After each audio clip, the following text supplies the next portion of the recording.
Okay. Um, Please stay muted during the meeting. If we do need to unmute you for any reason, we will certainly take care of doing that for you. If you have any questions, please drop them in the chat and we will review them at the end. I'll go ahead and introduce Megan. So Megan Talkington is our registered licensed dietitian. She is certified specialist in obesity and weight management, as well as a certified wellness practitioner. We are very glad that she's able to bring all of this information to us tonight. Of course, the February nutrition group is focusing mostly on healthy foods taste good too. So thank you so much. You're welcome. Good evening. I'm going to share my screen.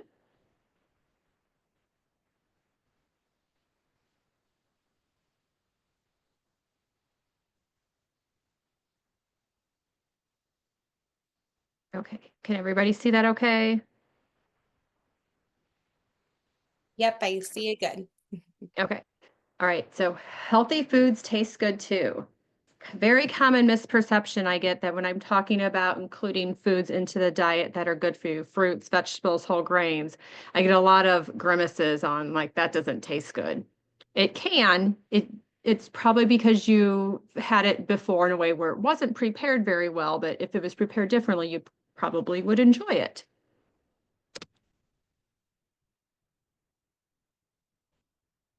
Sorry, give me 1 second. My slides are not advancing for some reason.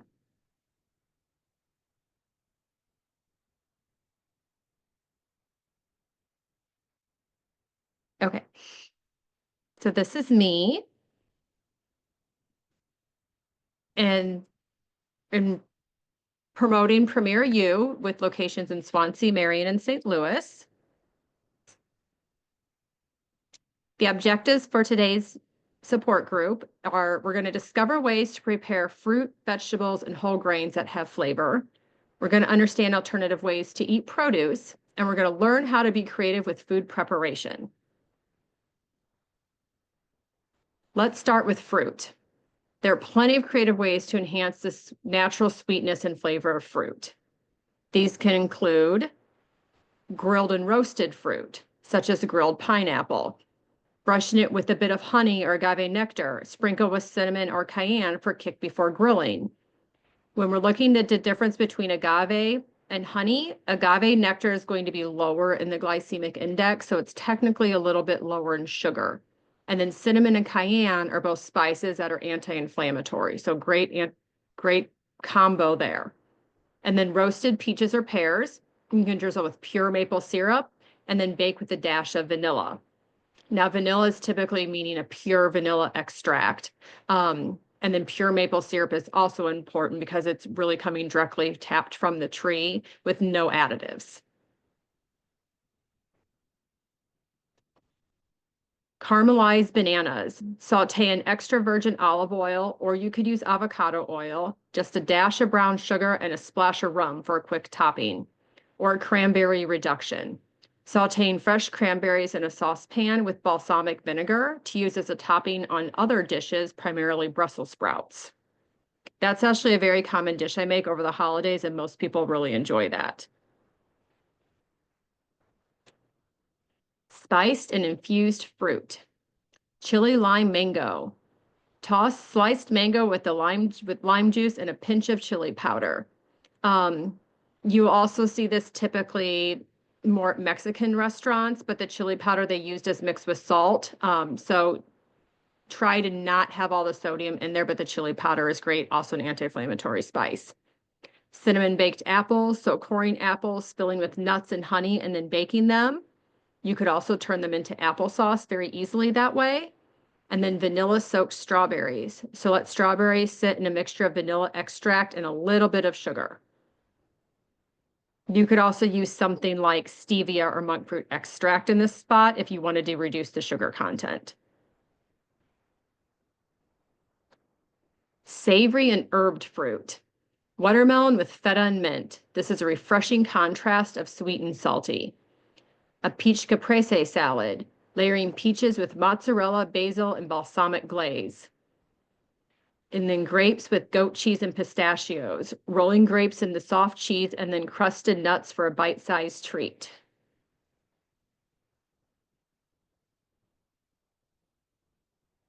Frozen and blended fruit.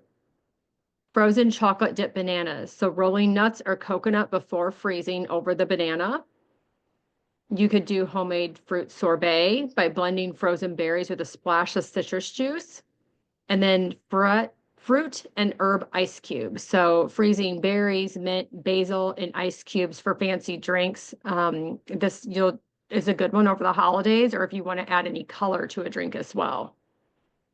You could pop them into fizzy water. So you have the carbonation with no sugar and then the little bit of the anti-inflammatory properties from the berries and the ice. Now let's talk about creative ways for vegetables. Roasted and grilled vegetables. So a garlic parmesan roasted broccoli. Toss broccoli with extra virgin olive oil or avocado, minced garlic, and then grated parmesan before roasting. Smoky grilled corn. Brushing corn on the cob with avocado oil, sprinkling with a smoked paprika, and then grilling until charred. Balsamic roasted Brussels sprouts. I mentioned these earlier. So drizzling that cranberry balsamic glaze on them or that cranberry reduction, and then put them in the oven and just roast them until they're crisp.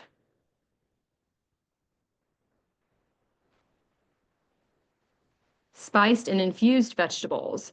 Curry spiced carrots. So roasting carrots with curry powder, honey, and a touch of cumin.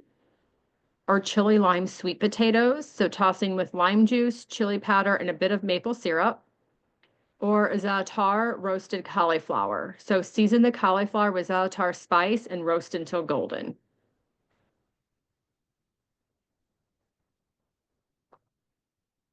Savory and herbed vegetables. Garlic butter mushrooms. Saute in garlic, butter, and a splash of coconut aminos. Another way that you could do this, you could use an extra virgin olive oil or an avocado oil in this part. And the original recipe, or what you could also do is soy sauce. I use the liquid or the coconut aminos as a substitution because the sodium content is significantly reduced in coconut aminos versus soy sauce.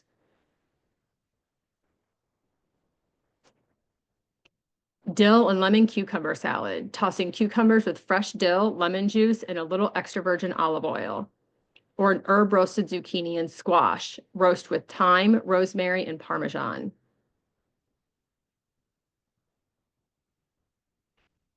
Pickled and fermented vegetables. The primary benefit of these is the probiotics they're going to give you. So quick pickled red onions, soaking in vinegar, a little bit of sugar, and a little bit of salt for a tangy topping. Fermented spicy carrots, ferment with garlic, chili flakes, and salt brine. Or pickled radishes, pickle with apple cider vinegar and a touch of honey.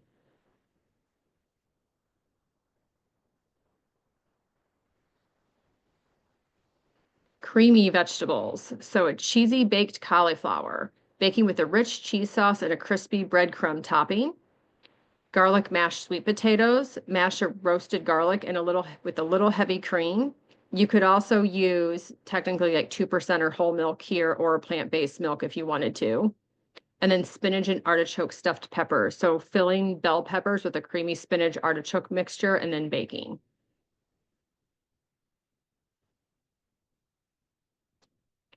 Crispy and fried vegetables. And we can air fry these. It doesn't have to be fried in a pan or deep fried. But using an air fryer to roast Brussels sprouts with honey and sriracha to give you that sweet spicy combo. Zucchini fritters. So grating zucchini, mixing with some egg and Parmesan and sauteing. Or a tempura green bean. We are coating in a light tempura batter and then air frying until crispy.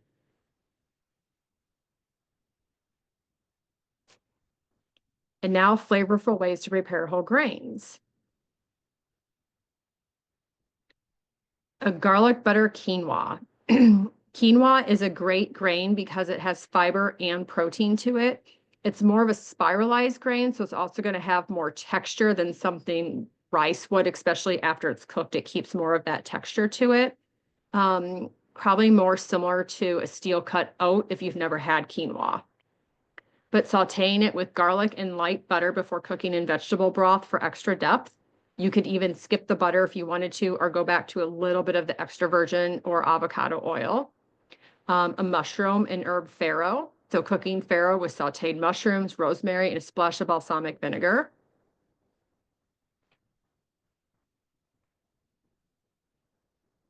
Turmeric spiced brown rice. So turmeric, cumin, and a pinch of cinnamon for warmth and color. Great anti-inflammatory dish. Coconut cilantro millet, sorry.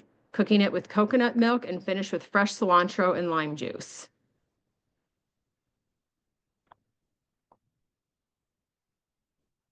Grain salads and bowls.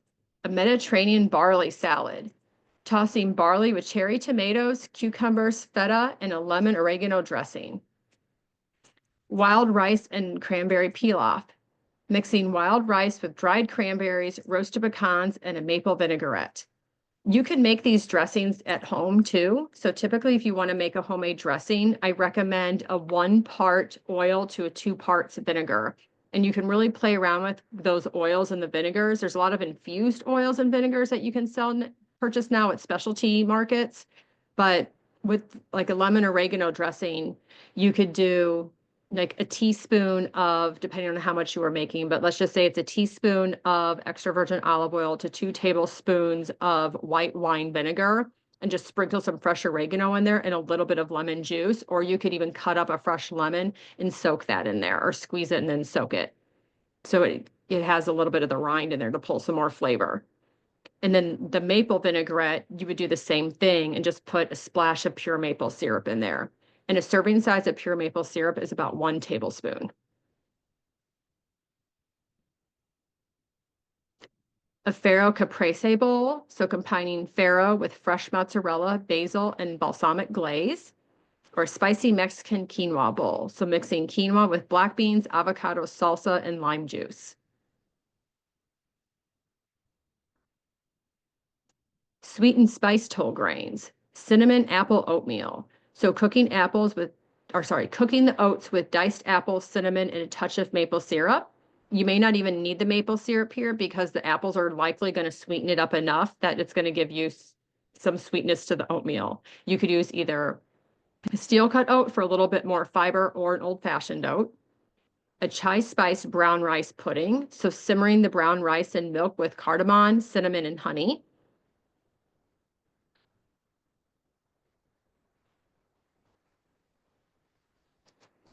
Toasted amaranth with honey and nuts. So pop amaranth in a dry pan and drizzle with honey and chopped nuts. Or a quinoa breakfast bowl. So serving warm quinoa with almond butter, banana slices, and a sprinkle of chia seeds. Could also do this with oatmeal if you prefer a different grain, or blending the two as well.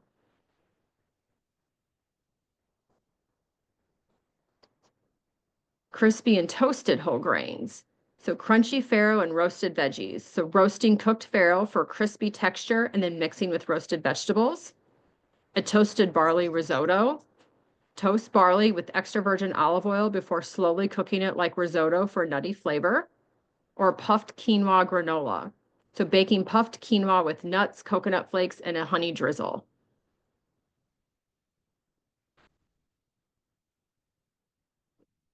Soups and stews with grains. So lentil barley soup. This is a good replacement for like a beef barley soup if you're trying to make it more anti-inflammatory and watch the red meat.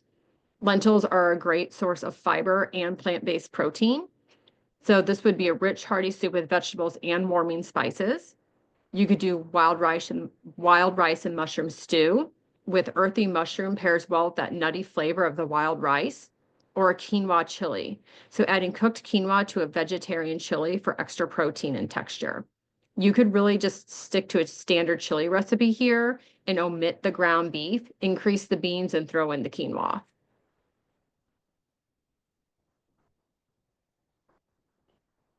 Being creative with food prep. There are countless creative ways to prepare food that can make meals more exciting, visually appealing, and full of unexpected flavors. Spiralizing your veggies. So using a spiralizer to turn zucchini, carrots, squash, or sweet potatoes into noodles. A lot of these, if you don't have a spiralizer at home, you can purchase them in the store, and they do sell them either frozen or fresh, typically in the produce section of the grocery store. I usually see them into the wall section. So they stay cool, but you can get spaghetti squash, zucchini squash. Those are pretty common. I have seen a carrot one before, or sometimes they will do a blend of different root vegetables into noodles. Stacking salads. So instead of tossing ingredients together, layer them neatly in a ring mold or mason jar for a gourmet presentation. This is something like a 7-layer salad. If you've ever had one of those, we're going to not do the mayonnaise and everything that's in a 7-layer salad to keep it a little bit on the healthier side, but the same layering process. Or compressed fruits. So using a vacuum seal or a press to press the fruit under the weight to intensify the flavors and create a unique texture. You could also technically do this by dehydrating fruit.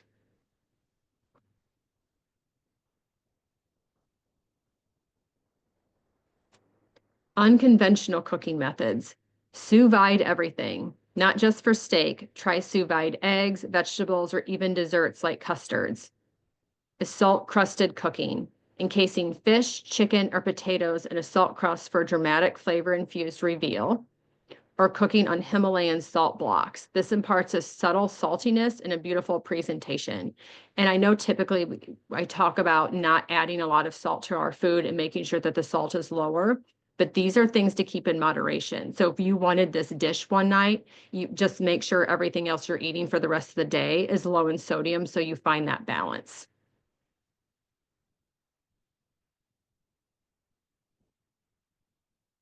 Infusions and unexpected flavors. So an herb-infused ice cube. This goes back to freezing herbs or edible flowers into ice cubes for drinks and broths.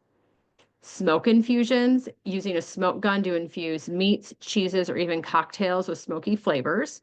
Or savory ice cream. So trying flavors like basil, goat cheese, or balsamic vinegar in ice cream.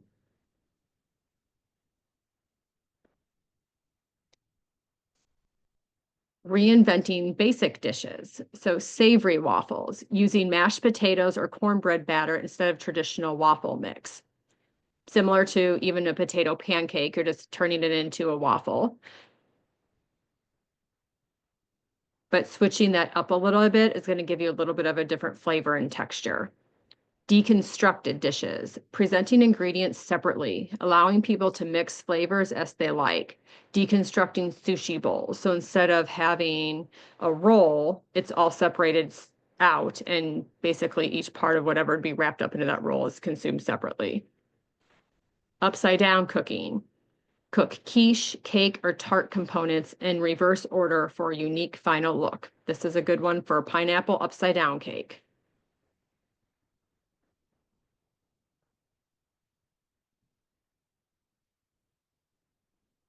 Interact and have fun presentations. As you can see on the plate in the photo, this one is a good way to entice kids to eat their fruit. If you present it very well, makes it enticing to eat. So edible bowls, serving soup in bread bowls, salad in lettuce cups, or dipped in a hollowed out bell pepper. DIY food boards. So something similar to charcuterie, but setting up a customizable taco, bruschetta, or sushi making stations. Or molecular gastronomy. So experiment with spherification, which is turning liquids into caviar-like pearls or edible foams. I think this is probably something you would do more in a cooking class versus at home, especially if you don't have any experience with it, but it is a nice alternative and fun way to put a spin on food. And these are just some recommendations of good cookbooks that enhance and talk about everything I discussed. So the Flavor Bible is fantastic for being able to find certain spices and seasonings to match with different foods and how those pairings benefit each other.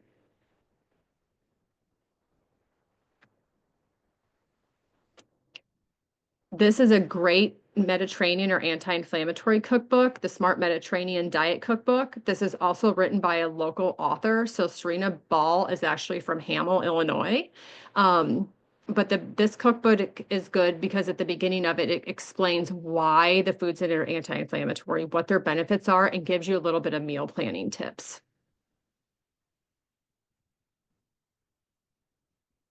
And then Half-Baked Harvest. There is a lot of, I shouldn't say a lot, there's probably, I think, maybe half a dozen books in this Half-Baked Harvest line. They all have a great variety of recipes in there. Some of them are a little bit more elaborate than others, but in general, these are a good series of cookbooks.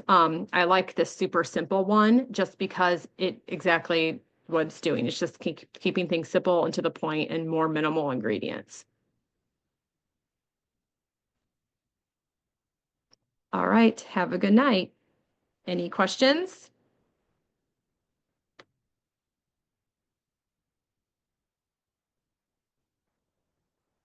Have the chat pulled up right now and I don't see anything, but I do have a couple of questions that staff and patients in the office have been asking about. So I'll go ahead and share those now.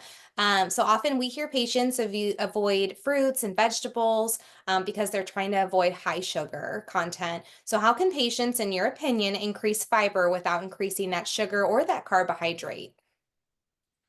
So fruits are considered carbohydrates. Vegetables are not, unless they are starchy. So starchy vegetables would be potatoes, corn, squash, and then the legumes like beans, lentils, peas.